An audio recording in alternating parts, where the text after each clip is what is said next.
یا علی مدد. Otherwise, write Abu Ali Missionary, wise number 297. 19th of April 1986 was in battlefield morning, Orange County, Jamaat Khana of LA. Ali Madad, Dindaro, مولانا حضرت امام آج سے 25, 26, 27 برس پہلے امام سلطان محمد شاہ کے روپ میں تھے، اور اس وقت اس جامع کے کچھ فرمان ہم نے ابھی سنے. ان فرمانوں کے اندر ایک خاص چیز جو آج میں کہنی چاہتا ہوں اور خلاصہ کرنا چاہتا ہوں. پہلا ہی فرمان جب پڑھا گیا کہ آخرت کا غم کرو اور حضرت امام کی اوڑکھان پہچان کر کے آخرت کا غم کرو. امام فرمایا کہ میں تم کو تیسری دفعہ کہتا ہوں کہ آخرت کا غم کرو امام کی شناخت کے بعد. وہ وقت جا مولانا امام نے جب فرمان کیا تو محرم کا زمانہ تھا، یعنی محرم کے دن تھے. 1899 اس بات کو آج سے 83 برس ہو گئے، 87 ایئرز ہوئے. اس زمانے کے اندر اپنی جماعت میں بھی ایسے بہت سے لوگ تھے، افریقہ میں بھی اور ہندوستان میں بھی. وہ زمانے کا ہندوستان پاکستان کے ساتھ ہی تھا. تو اپنے بہت سے لوگ محرم کی مجلسوں میں جاتے تھے.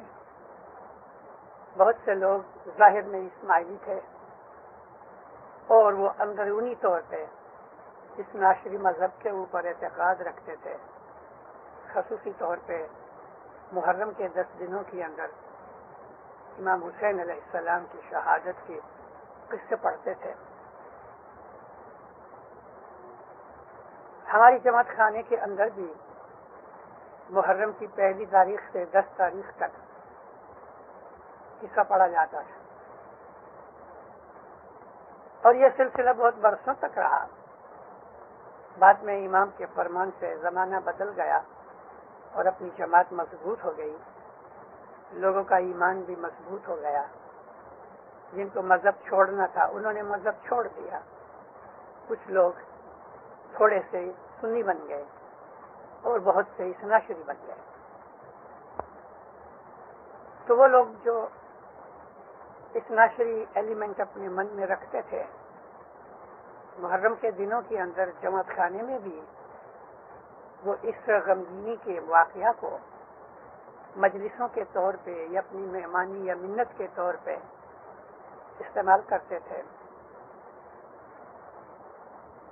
اس ناشری مذہب کے اندر جو سب سے زیادہ امپورٹنٹ اور ایمیننٹ چیز جو ہے تو وہ امام حسین کا غم ہے، جو وہ 14 دن تک مناتے ہیں. 4 دن پہلے سے ہی شروع کر دیتے ہیں اور 10ویں کو تو کلائمیکس ہوتا ہے، لیکن بعد میں بھی وہ 30 دن اور بھی اس کی غمگینی کرتے ہیں اور 40 دن تک غم کرتے ہیں. ہمارا اسماعیلی جو پرنسپل ہے وہ یہ ہے کہ ہمارا امام ہر وقت حاضر ہے.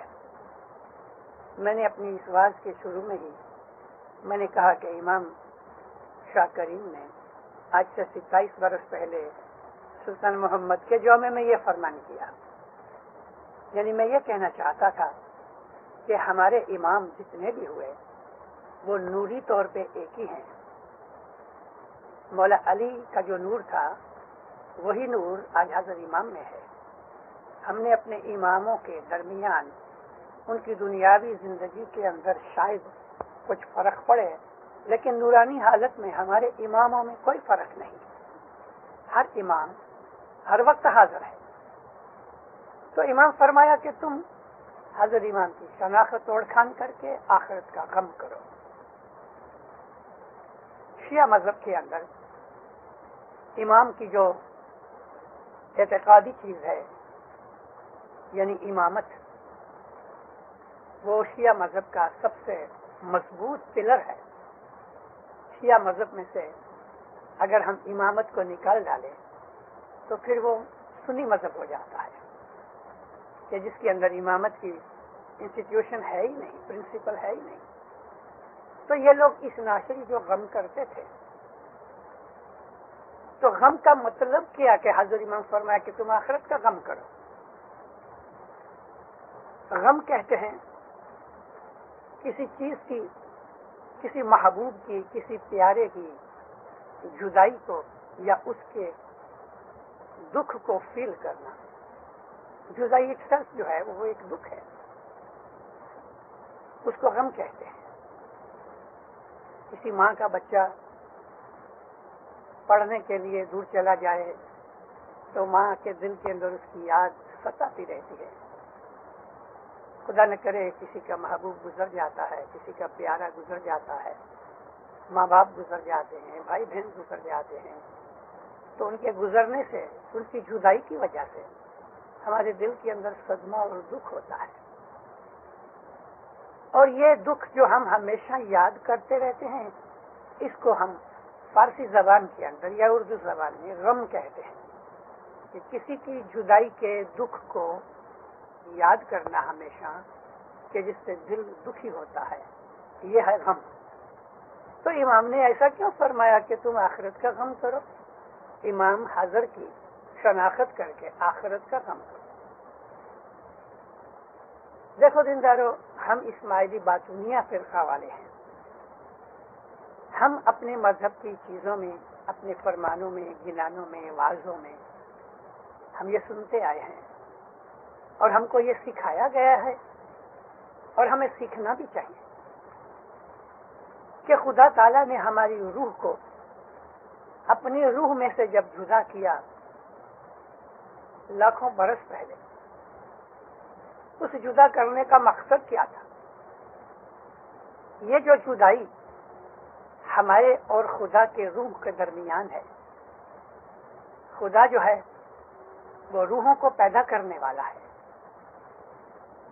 قرآن شریف میں خدا کے ناموں میں سے ایک نام ہے، ایک اسم ہے، ہم کہتے ہیں الباری. باری کا مطلب روحوں کو پیدا کرنے والا. اس پر سے ہم اللہ کو کبھی یاد کرتے ہیں تو یا باری تعالیٰ، یعنی روحوں کو پیدا کرنے والا. تو اس نے جب میری روح کو پیدا کیا تو میری روح اس سے جدا ہوئی. اب اللہ کا وہ فرمان ہمیں یاد کرنا چاہیے. جب کوئی بھی انسان گزر جاتا ہے اسلام کے اندر اور ہمیں اس کی خبر ملتی ہے تو ہمارے منہ سے سب سے پہلے جو کچھ نکلتا ہے وہ یہ ہے کہ ان للہ و انا الیہ راجعون، یعنی ہم خدا کے واسطے ہیں. We belong to God and we shall return to him. ہم واپس اس کے پاس جائیں گے، ہمیں اس کی طرف رجوع کرنا ہے. یعنی یہ اشارہ ہے کہ جب ہماری روح کو اس نے جدا کیا تو ہماری یہ روح لاکھوں برسوں سے اس دنیا کے اندر چلتی چلتی آج اس حالت میں پہنچی ہے. تو موت جو ہے وہ ایک ذریعہ ہے، ایک وقت ہے کہ میں واپس موت کے وقت یا موت کے بعد، اسماعیلی مذہب کے حساب سے موت کے پہلے بھی ہو سکتا ہے، میں خدا کی روح کے ساتھ مل جاؤں. اصل چیز خدا کی جو روح ہے، جس کو ہم انگلش میں یونیورسل سول کہہ دیتے ہیں،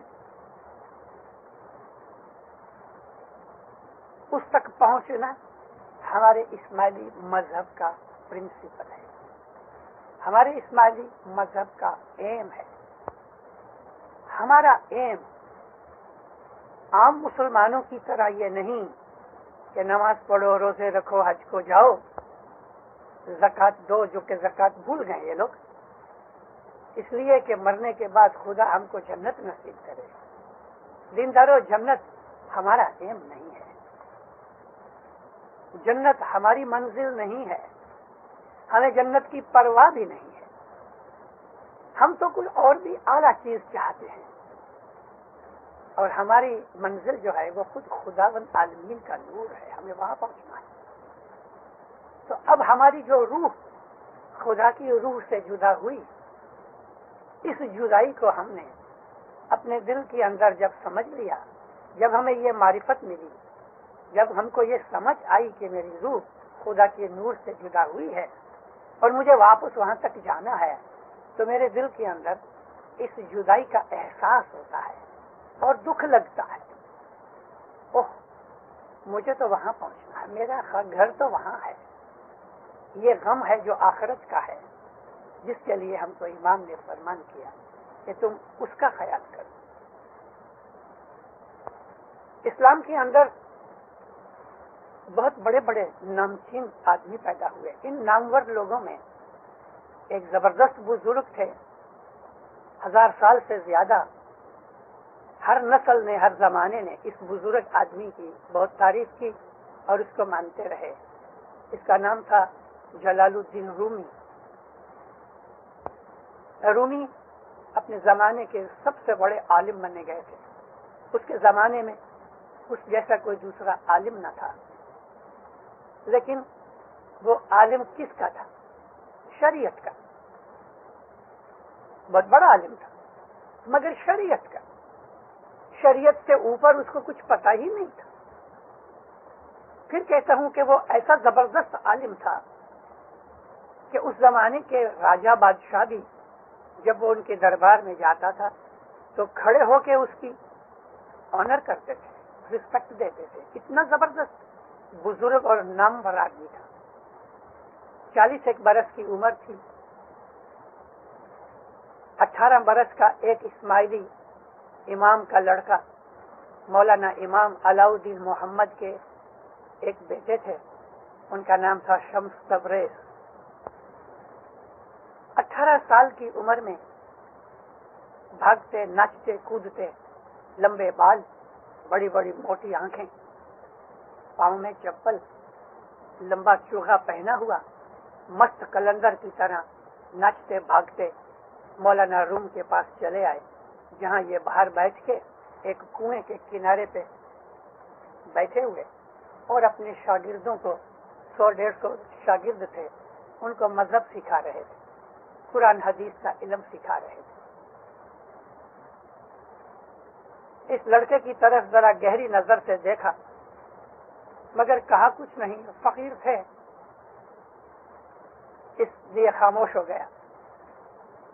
حضرت شمس تبریز بازو میں آ کے بیٹھ گئے، نہ سلام علیک کہی، نہ کوئی اور جسچر کیا، کہ بیٹھ گئے۔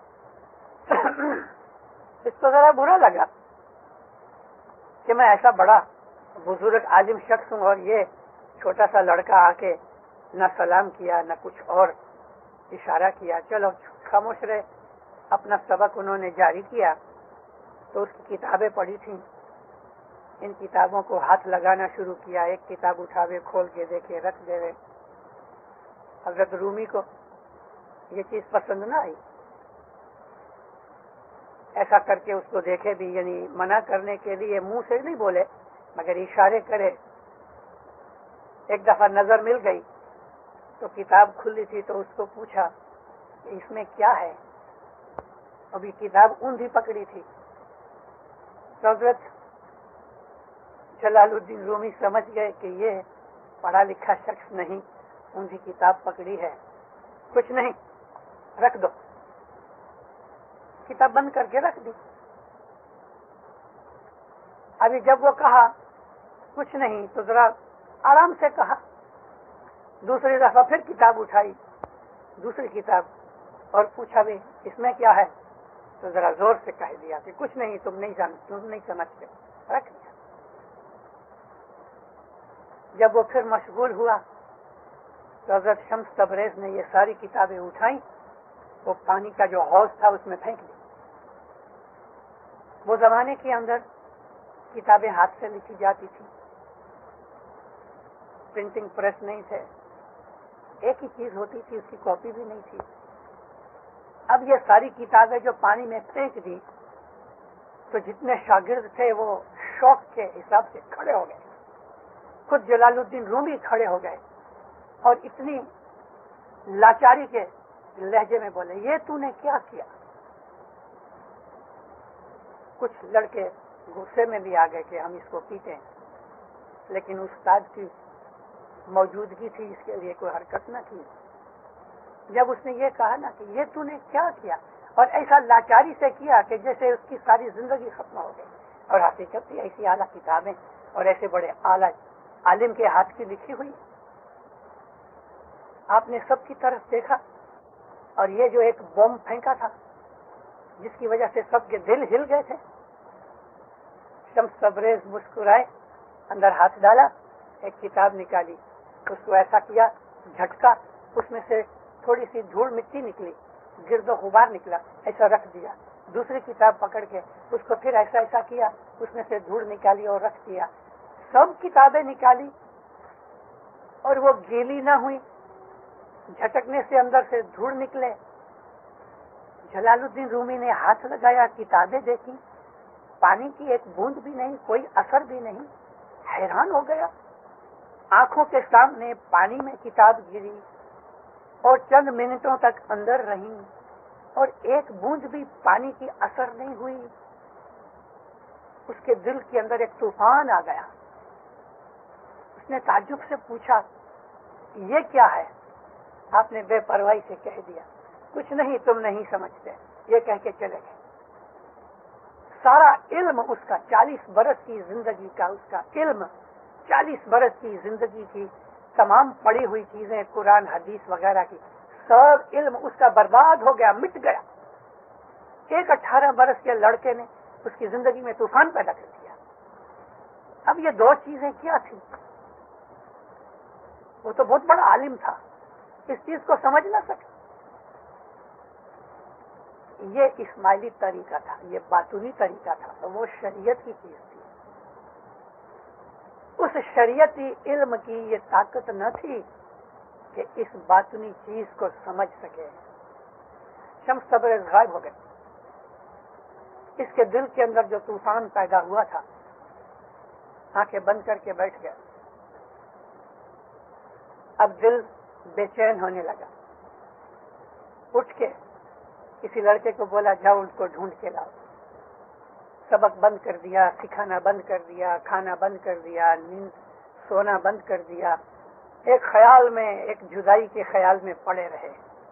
اس کو ایک تیر لگ گیا جس نے زخم پیدا کر دیا, اور جس طرح ایک زخم میں, ایک وونڈ کے اندر چالو درد رہتا ہے, اس طرح جلال الدین رومی کے دل کے اندر اس تیر نے ایک زخم پیدا کر دیا کہ جس میں چالو درد رہنے لگا. شمس تبریز تو نہیں ملے. اس کی زندگی بدل گئی. میں نے کہا نا, کھانا پینا بند ہو گیا, آرام نیند بند ہو گئی. گھر بار چھوڑ کے اس کو ڈھونڈنے میں پڑ گئے. ساری زندگی الٹی ہو گئی. ایک 40 برس کا عالم 18 برس کے ایک ان پڑھ لڑکے کے پیچھے دیوانہ ہو گیا. کون سی چیز تھی؟ جلال الدین روم عالم تھا. خدا تعالیٰ نے اس کے پاس ایک شخص کو بھیجا کہ یہ سویا ہوا آدمی ہے, اس کے دل کے اندر دولت بہت ہے, محبت کی, اس کو جگاؤ. مولانا شمس الدین تبریز نے آ کے جلال الدین روم کو جھنجھوڑ کے ہلا دیا, جگا دیا.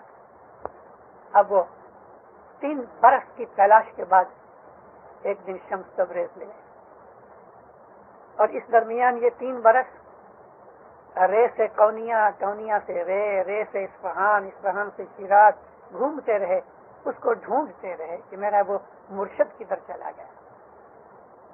آخر لمبی سٹوری ہے. شمس الدین تبریز کی ملاقات ہوئی. اس ملاقات کے بعد پھر گم ہو گئے.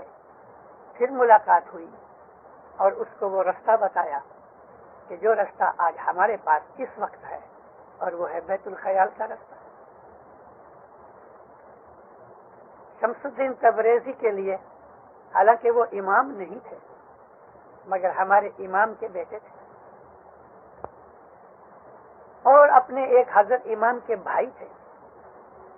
ان کا نام تھا رکن الدین خورشاہ. علاؤدین محمد ان کے فرزند تھے. لیکن اس مرشد کے لیے رومی یہ لکھتے ہیں کہ یہ نور مطلق ہے، شمس تبریزی کے نور مطلق ہے. شمس تبریزی کو انہوں نے کمپلیٹ نور کہا، خالی نور نہیں کہا، نور مطلق کہا. نور مطلق یعنی کمپلیٹ نور ہے، یہ مرشد کا درجہ ہے. تو رومی نے جب حقیقت کو جانا، جب اس کو معلوم ہوا کہ اصلیت کیا ہے، تو اس کی جو روح تھی مرشد کے روح کے ساتھ مل جانا چاہتی تھی. اس کی نظر کے اندر مرشد ہی خدا تھا. وہ شمس الدین محمد کو ہی اللہ سمجھتا تھا، شمس الدین محمد کو ہی نور میں ملنا چاہتا تھا. اسی لیے اس نے شمس الدین تبریزی کو اپنا مرشد اس طرح کے کہا کہ یہ نور مطلق ہے. اب جب اس نے یہ جدائی محسوس کی تو وہ شاعر نہیں تھے، لیکن جدائی میں، مرشد کے نور کی جدائی میں ان کے منہ سے کلام نکلنے شروع ہوئے، اور یہ کلام مثنوی مولانا روم ہو گیا.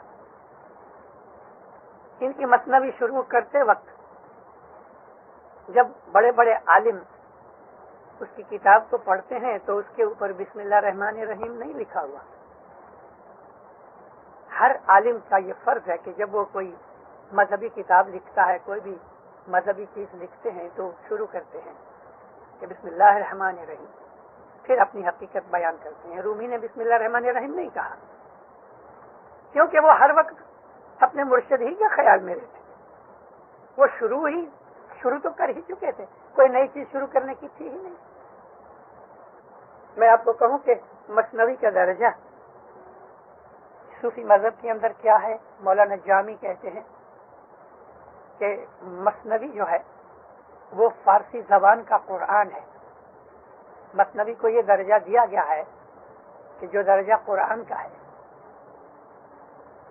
پہلے ہی الفاظ یہ ہیں کہ مولانا روم ایک جگہ اپنے مرشد کی جدائی میں شمس الدین تبریز کو ان کی جدائی میں ڈھونڈ رہے تھے. تو ایک جگہ کوئی چھوٹا لڑکا مرلی بجا رہا تھا، فلوٹ بجاتا تھا. بانس کا ایک ٹکڑا ہوتا ہے، اس میں سوراخ ڈال دیتے ہیں اور ایک سوراخ کے اوپر ہونٹ رکھ کے ان کو بجاتے ہیں. تو مرشد کی جدائی کے اندر آنکھ میں آنسو آ گئے. مرلی کی جو آواز نکلی، اس میں سے جو ٹیون نکلی وہ رومی کے دل کو چھیڑ گئی. جب کوئی زخم لگا ہوتا ہے دکھتا تو ہے ہی، لیکن کبھی ہاتھ لگ جاوے تو بہت زیادہ ٹھیس لگتی ہے. رومی رو پڑے، کہتے ہیں آہ اے مرلی، تو بھی اپنی جدائی کا رونا رو رہی ہے، میں جس طرح سے رو رہا ہوں. تو کہتے ہیں لوگوں کو سنو سنو، یہ بانسلی یہ اپنی جدائی کا رونا رو رہی ہے. یہ کہتی ہے میں اپنی عقل سے کاٹی گئی اور میرے میں سوراخ ڈال دیے گئے، اور میں اس طرح سے اب میں اپنی اصل کو یاد کر کے رو رہی ہوں. یہ اپنی جدائی کی کہانی بیان کر رہی ہے. امام سلطان محمد شاہ نے ہمیں فرمایا کہ تم آخرت کا غم کرو. حضرت امام کی شناخت کر کے آخرت کا غم کرو. حضرت امام کی نورانی حالت میں ہمارا روح جدا ہوا. اب ہم کو وہاں پہنچنا ہے جہاں سے ہم نکلے. اس اصل مقام کو اپنا ایم اور منزل بناؤ. ہمارا ڈیسٹینیشن وہ ہے. یہ تو ہمارا ٹرانزٹ پیریڈ ہے. کوئی ادھر سے نیو یارک جاوے تو رستے میں کوئی پلین بدلنا ہوتا ہے تو آدمی ایئرپورٹ پہ ہی بیٹھے ہوتے ہیں ان ٹرانزیشن. تو یہ جو بیٹھے ہوتے ہیں ان ٹرانزیشن، جب بھی دوسرا پلین آتا ہے اس میں بیٹھ کے اپنی منزل پہ جاتے ہیں. ہم نے بھی ایسی بہت سی زندگیاں گزاری ان ٹرانزیشن. ایک زندگی پوری نہ ہوئی تو دوسری زندگی شروع ہوئی، وہ پوری نہ ہوئی تو تیسری زندگی شروع ہوئی. اب ہم اس طرح سے ہزاروں سال سے، لاکھوں سال سے اس دنیا کے اندر بھٹک رہے ہیں. ہمارے اسماعیلی باطنی طریقے کی اس بات کو وہ لوگ کہ جو اسماعیلی نہیں، اور وہ اسماعیلی بھی کہ جو باطنی طریقت کو نہیں جانتے ہیں، وہ سب ایک جیسے ہیں، وہ اسماعیلی مذہب کو نہیں سمجھتے۔ اسماعیلی مذہب جو ہے وہ باطنی مذہب ہے۔ 3 وقت کی دعا، 10 وقت نیاز، گھٹ پاٹ، ہمارے مذہب میں جو کچھ بھی ہوتا ہے، ان چیزوں کے بھید ہیں جو ہماری روح کو مضبوط کرتے ہیں۔ لیکن یاد رکھو، اسماعیلی مذہب یہ صبح کی بیت الخیال کی عبادت کے اندر کمپلیٹ ہوتا ہے۔ اگر یہ چیز نہیں تو وہ چیز کچھ نہیں۔ ہماری جو ریت رسم رواج، ہمارے مذہب کی جو رائٹس اینڈ ریچولز ہیں، وہ ہمارے روح کو تقویت پہنچاتے ہیں، طاقت دیتے ہیں، لیکن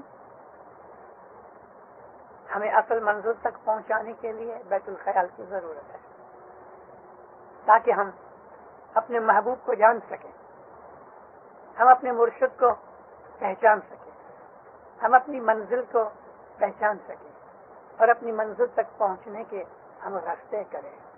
اب اگر ہم یہ سمجھ لیں کہ مجھے مرنے کے بعد دوبارہ جنم نہیں لینا، مجھے خدا کے نور میں مل جانا ہے، اگر یہ ایم اور یہ سمجھ پیدا ہو جائے تو پھر ہمارا جو من ہے، ہمارے خیالات ہیں، ہمارے عمل اعمال ہیں، ان میں فرق ہو جاتا ہے۔ جس کو خدا کی یاد رہتی ہے، جس کو خدا کی جدائی کا خیال رہتا ہے، اس آدمی سے کوئی پھر بدی برائی کے کام نہیں ہوتے۔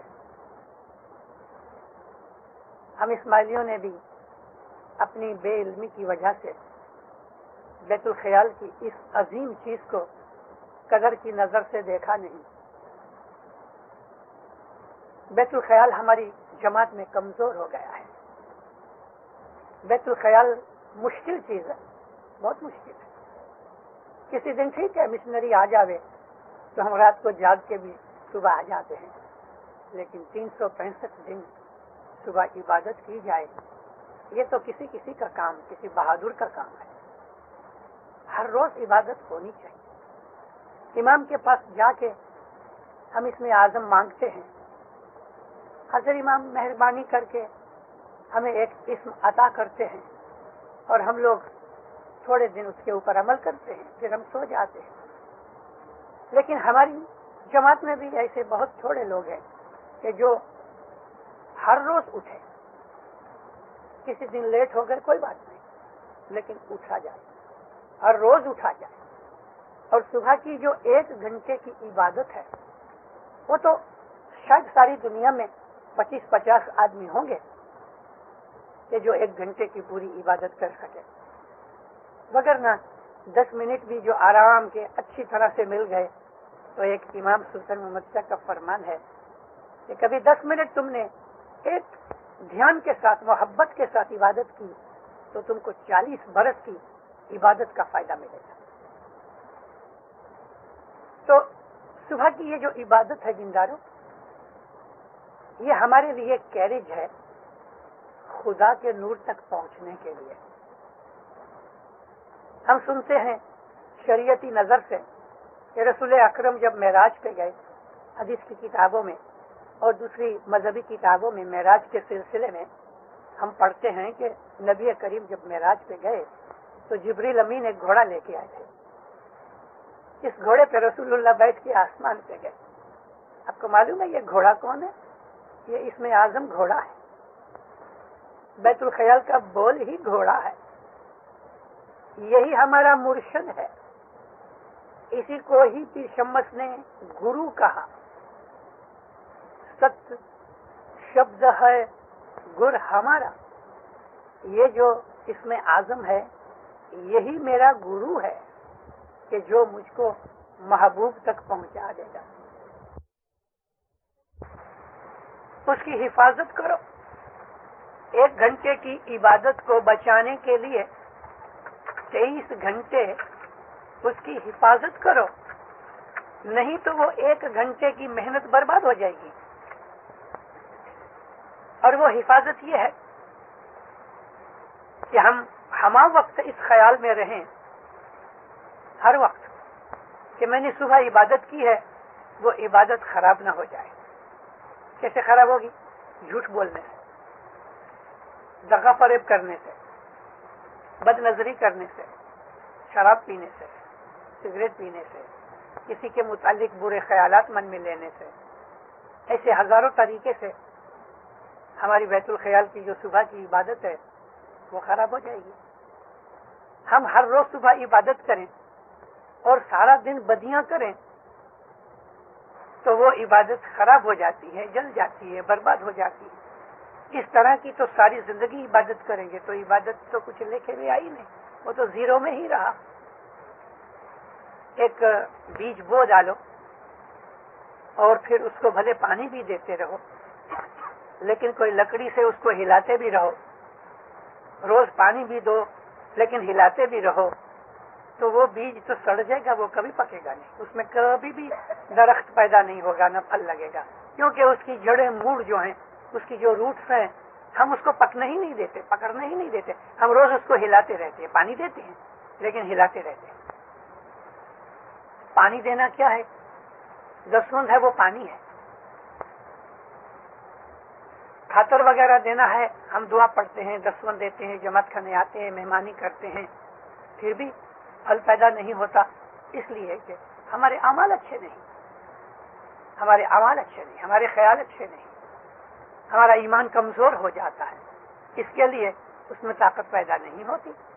لیکن اگر ہم صبح عبادت کریں، ہر روز اعمال نیک کریں، 24 گھنٹے اسی خیالوں میں رہیں، عبادت بھی کریں، دنیا کا کام کاج بھی کریں، روزگار بھی کرو، نوکری بھی کرو، کھاؤ پیو بھی، بیوی بچوں کے ساتھ بھی رہو، اپنی فیملی کے ساتھ رہو، لیکن اس طرح سے رہو، اس خیال سے رہو کہ میری صبح کی عبادت خراب نہیں ہونی چاہیے، ایسا کچھ کام نہ ہوئے کہ میری عبادت بگڑ جائے۔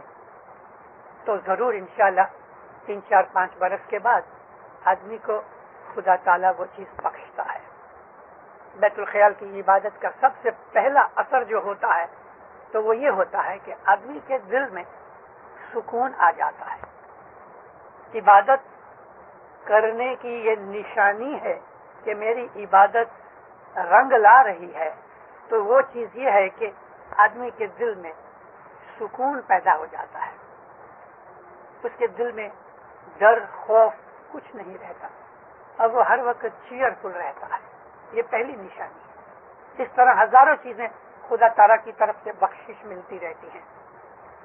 تو ہماری جو اصل ہے دینداروں، امام کے نور تک پہنچنا ہے، یہ ہماری اصل ہے۔ اس اصل مقام تک ہمیں پہنچنا ہے، اس کے ایم کو یاد کر کے اس طرف خیال منہ کرو، میرے اعمال، میرے کام کاج، میری سب چیزیں ایسی بن جائیں کہ میں امام کے نور تک پہنچوں۔ میں نے شروعات میں آپ کو کہا کہ موت سے پہلے بھی ہو سکتا ہے، مرنے کے بعد تو مومن کی جو روح ہے وہ مولا کے نور میں مل جاتی ہے، لیکن زندگی میں بھی ہوتا ہے کہ زندگی کے اندر ہم اس منزل تک پہنچیں کہ بھلے ہم اس دنیا کے اندر گھومتے پھرتے ہیں، لیکن ہماری جو روح ہے وہ مولا کے نور کے ساتھ ایک ہو جاتی ہے۔ ایک حدیث قدسی ہے، رسول اکرم فرمایا، مجھے اللہ نے کہا ہے جب میرا کوئی بندہ میرے سے محبت کرتا ہے تو میں بھی اس کو پیار کرتا ہوں، پھر وہ میرا جو بندہ ہے میری زبان سے بولتا ہے، بھلے بندہ زبان سے بولتا ہے، اللہ کا کہنا ایسا ہے کہ وہ میری زبان سے بولتا ہے، میں اس کی زبان بن جاتا ہوں، میں اس کی آنکھیں بن جاتا ہوں، میری آنکھوں سے دیکھتا ہے، میں اس کے کان بن جاتا ہوں، وہ میرے کانوں سے سنتا ہے، میں اس کے ہاتھ بن جاتا ہوں، وہ میرے ہاتھوں سے کام کرتا ہے، میں اس کے پاؤں بن جاتا ہوں تو میرے پاؤں پر چلتا ہے۔ خدا کی یہ محبت اس بندے کے ساتھ، رسول اکرم فرمایا کہ خدا نے مجھے ایسا فرمایا ہے، اس کا درجہ قرآن شریف کا ہے، حدیث قدسیہ جو ہیں اس کا درجہ قرآن شریف جتنا ہے ان حدیثوں کا۔